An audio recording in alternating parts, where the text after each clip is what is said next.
So privileged to always know them and to meet some very unusual people as I travel all over South Florida. And I am so privileged to know Lloyd, who is an author who actually was, we really featured her book before this, another book, and now she wrote a children's book. Imagine a woman in her 80s.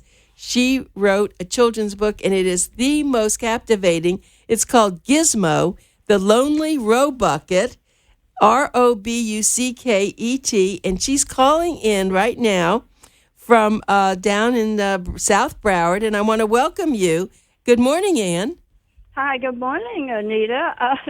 Isn't this something? It was 5 years ago, and it was the same time of year between late February and early March. We were talking about vodka and my Wheaties. I know, and that's right. You come up with the most wonderful titles. It was vodka and my Wheaties, and and Ann, you just are an amazing woman. And here you wrote. I have this beautiful book in my hand, and I said in my review, which you will be reading, the printer has everything now. We should get it the middle of this coming week. But I did say about this that Easter's coming and other holidays. And I always think that everyone's loaded with all this candy.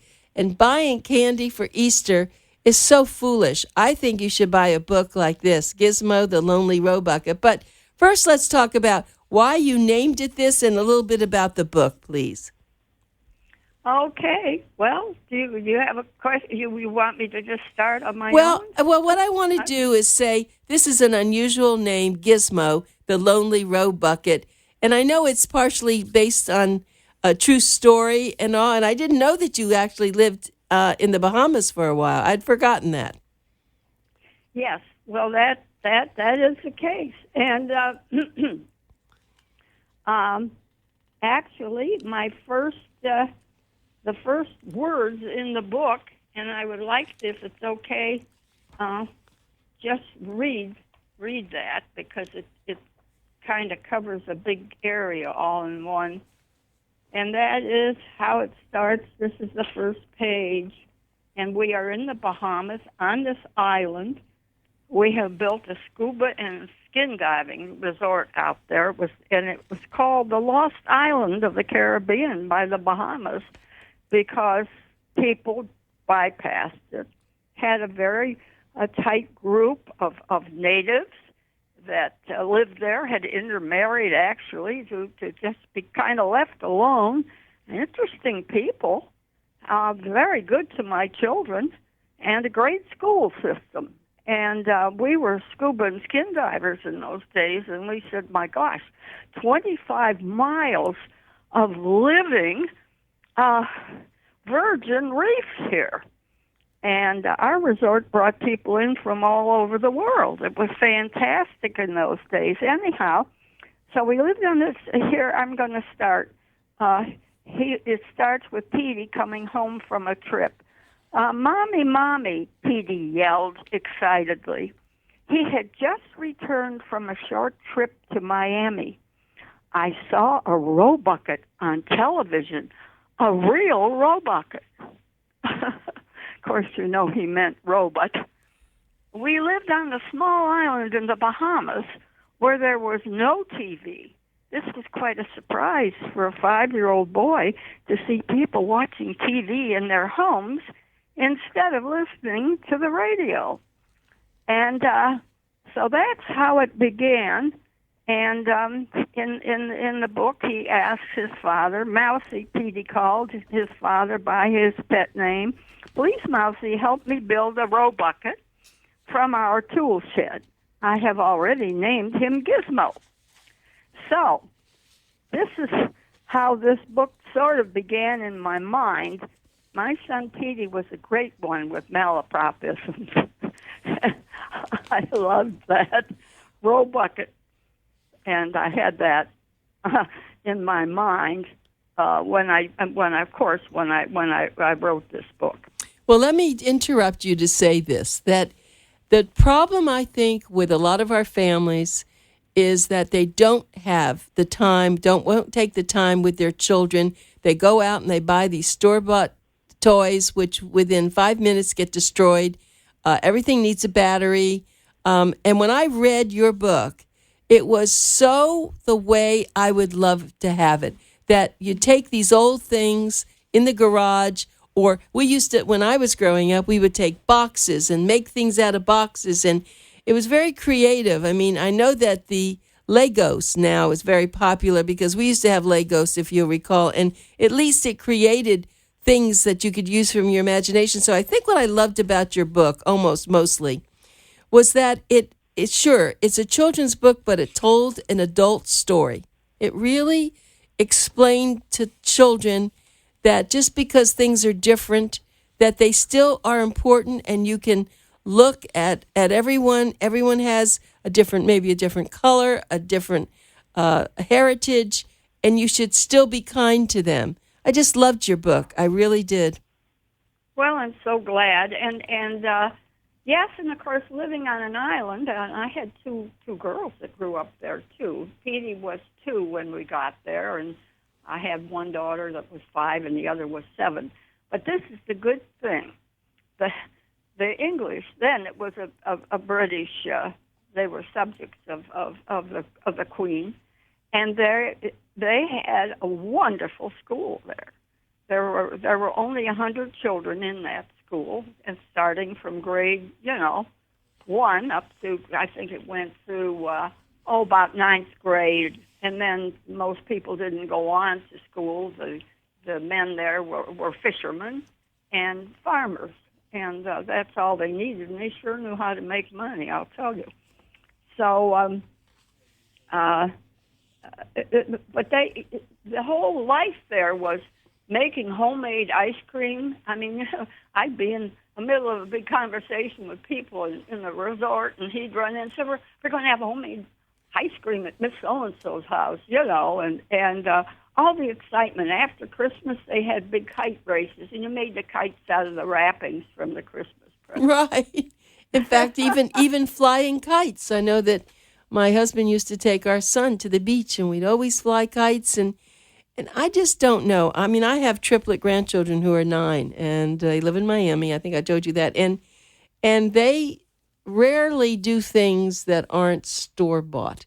I mean, I'm even guilty. I just bought one, a little helicopter toy that has a remote to it, because that's what they expect. They see this on television. But I hope that people will buy this book because it really is, first of all, it's beautifully illustrated, and that's very special to children. As you're reading, as they read it, they want to see these characters. And, I mean, from the spider to the little, all these wonderful animals in this book. Well, I'm like you are, and after I left the islands, I was still having my grandchildren make Valentines. We made Valentines. We got lace doilies from the store and red paper and, candy hearts. I always believed in that. I was famous for my Christmas cookies because we baked Christmas cookies every year, and at the resort, too. We baked our own Christmas cookies. I had great cookie cutters. I had a collection of cookie cutters you wouldn't believe.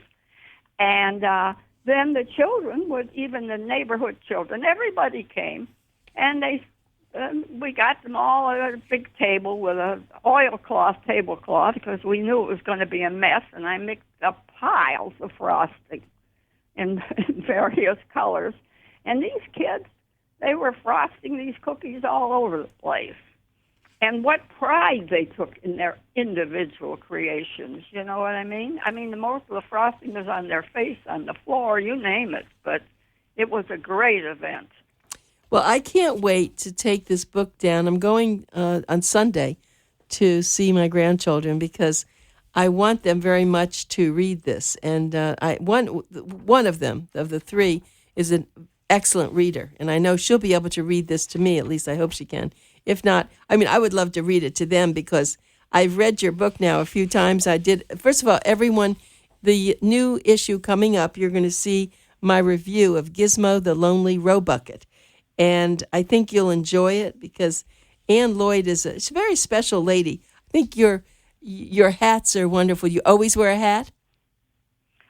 Yes, I do. But one of the true things about that is that I have a sun allergy, so I always have to have a wide brim hat, but I like to have one that's a little bit different from other people. Right. Well, they're always so pretty. I'm looking at the illustrations, and it's one thing to write a very good book, but the person that illustrated it for you really knew you well, really knew that story.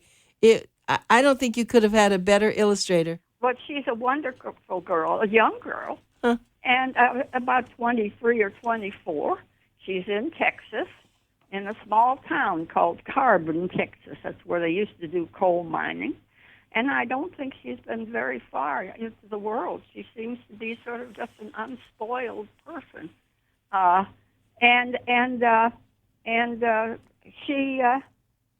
We'd never met before. My granddaughter, who did the layout, Nikki, she found her on the internet.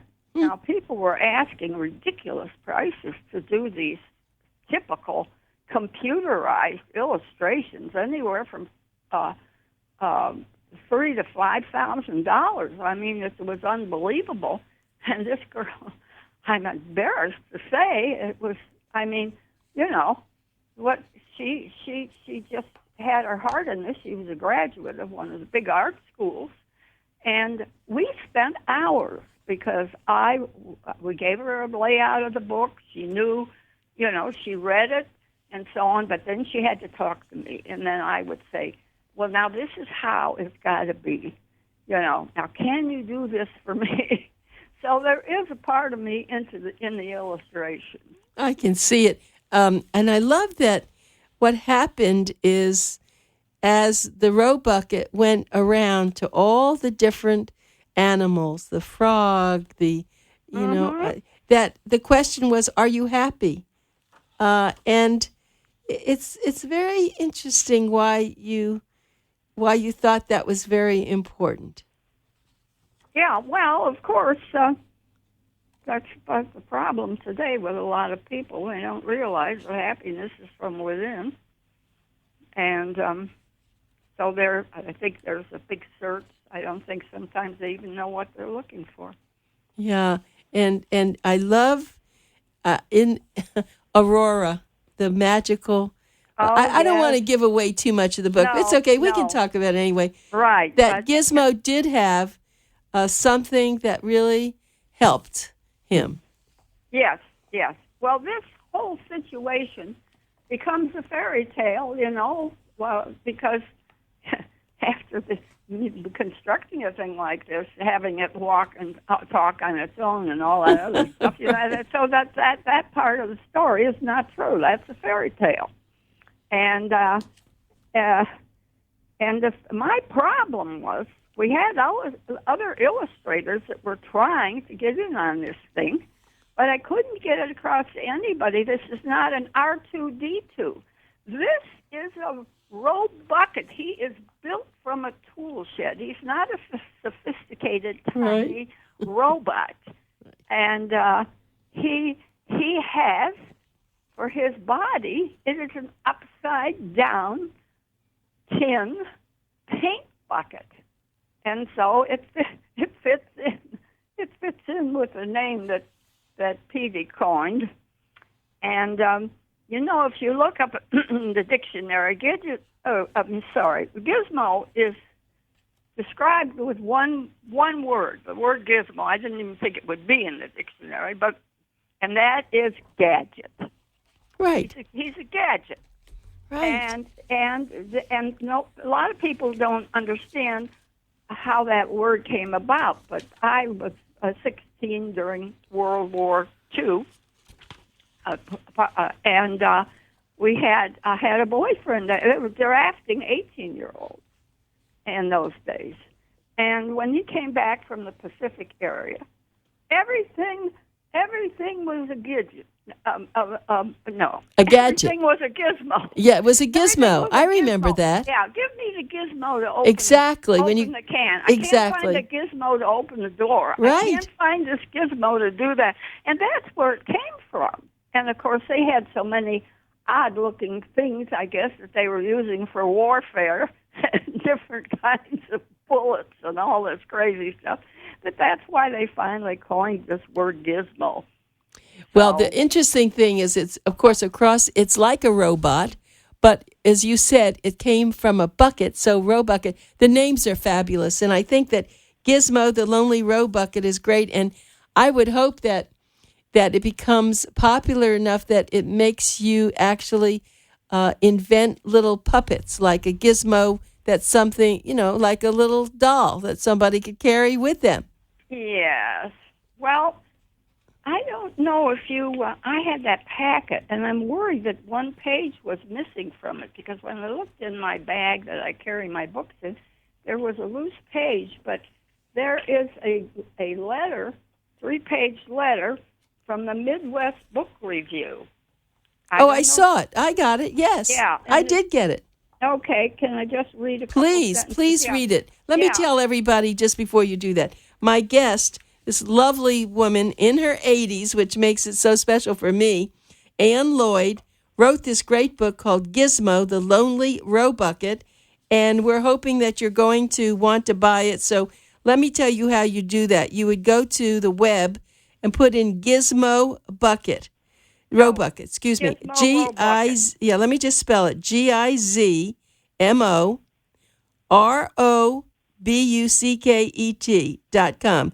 GizmoRobucket.com. Or you can go to Amazon.com and probably buy it there also. So. Oh, yes, Amazon and Kindle.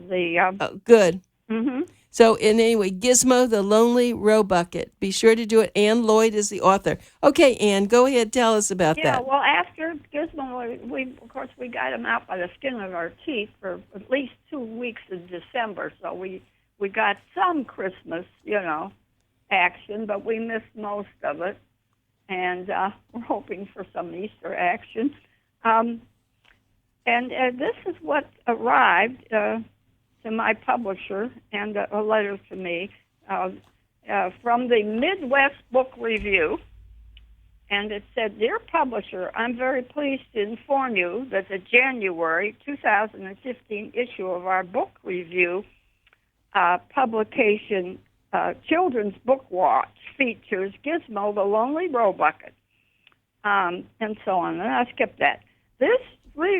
The review has been provided to the Helen C. White Library's Cooperative Children's Book Center, and that's just parentheses, University of Wisconsin, Madison. I guess they're handling this fund, where it will be made available to school and community libraries throughout Wisconsin's public school systems and community libraries. Wow. And so on. That was fantastic. So that's fantastic. I'm hoping somebody bites.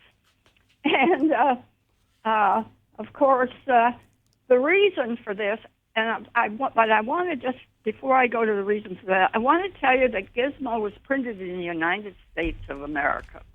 That's one of the few books. If you go into your main bookstores, you'll find 90-some% come from China. And we don't know what's in these Chinese books with all the colors and everything, because unfortunately the Chinese, there's no control over it. And our book is soy print, and it is our illustrations are safe. And to me, this is very important. This is the kind of book I want children to be handling, and rather sitting in their beds and stuff like that, looking at these toxic things. Good. I didn't realize that. I'm really glad that you told us that. Yeah, now I forgot where I was going. No, I think what you just said was great, the way that it was published. But I wanted to tell you the picture of in New York, the New York Harbor with the Statue of Liberty. Yes. I mean, that's a beautiful rendering of that. There's Gizmo with Aurora. I just think that the children will not only love the story, but as I said, the pictures, because it makes them come to life. And the other thing that I said in the review, it was really, there's no place like home. that everyone's searching for something. But in essence, it's really who you are with you, and where you're living is probably the best place. Right. Well, and actually, what's important in this book, because it's a fun book, it's an enjoyable book, so nothing's being foisted on anybody as far as homework or anything like that. But Gizmo, when he leaves the island and he goes to New York on Aurora's back, who flies him there, the comet, he is picked on terribly. Yep. I don't want to tell too much of the story, but he's rejected. And he's now looking for a look-alike, and he's being rejected and laughed at and teased. And we have so much of that in the schools.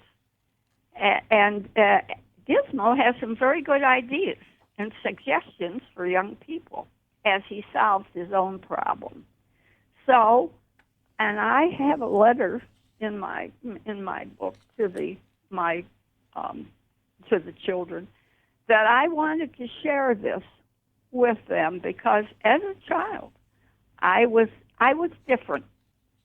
I was an only child. I was an adult from the time I grew up. And I was very much rejected and teased and even bullied in the schools. So my heart goes out to them, because I know what it's like to be like that and all alone. So that's that's. Well, I wanted to read the author. Yeah, well, I think every author brings into their books, whether they're fiction or nonfiction, something of themselves. But in the very last page, it's really so beautiful. It says, finally, Gizmo finds Sabrina. They talk all night, and soon he realized that he had found not a look-alike, but a wonderful lady partner. Sabrina and Gizmo knew that, not being animals or insects, they would not have any children. But all of the happy children playing and swimming in the pond had already provided them with a big family. These children of the universe, all celebrating the gift of life, were dearly loved and always protected by Sabrina and Gizmo. I mean, that ending is so sweet. That's good. I loved it. I'm so glad. It was so sweet. Glad. I mean, oh, yeah. Well, this is a strange book, because I broke my leg 2 years ago. I'm going to be 85 next week, so we'll cover that now. Right. But that held up my progress as far as, I made a great recovery. Someday I'll tell you about my 350-pound magnetic bed that I sleep on. Okay. That's a story in itself. Anyhow, so that slowed me down, and then I just finally reached the point that one day in October, this last October, I sat down at my desk here, and I said, please, God, help me. I have always wanted to write a children's book, and I've always loved this Petey's malapropism, Robucket. I think I can do something with this. I have no idea. I have no idea how to begin it. I don't know how to end it. But just help me, because I need to write something really different. I want something really different. And I sat down to write this book. I cannot explain it, but every time I sat at my desk to write, I had no idea what I was going to write. I went into, evidently, another author told me, you go into your subconscious. I don't know what it was, and I didn't even know how it was going to end, and it only took 3 weeks. So, well, I just have to congratulate you. I want to read one paragraph towards the end. It says, Gizmo gave advice to those children still sitting on the sidelines. Look, kids, if you don't want to join the others, find those that are also sitting alone and shy. Invite them to join your small group. It only takes one to ask, and that is the beginning of your own group. This way, no one is ever left out. Remember, always be kind and loving. And that's really what this book is about, and you are so much like that. And I am so glad that we had this conversation this morning, Ann. Lloyd, go buy the book. It's at GizmoRobucket.com. books.com or go to Amazon. And we're just so happy that you wrote the book, and we hope people will be buying it for the holidays. Yes, well, I'm so happy to be with you people again, and I feel so much at home with Gizmo. Yeah, thank you so much, Ann. I thank you for your. We'll your talk to you help. again. Thank you so much.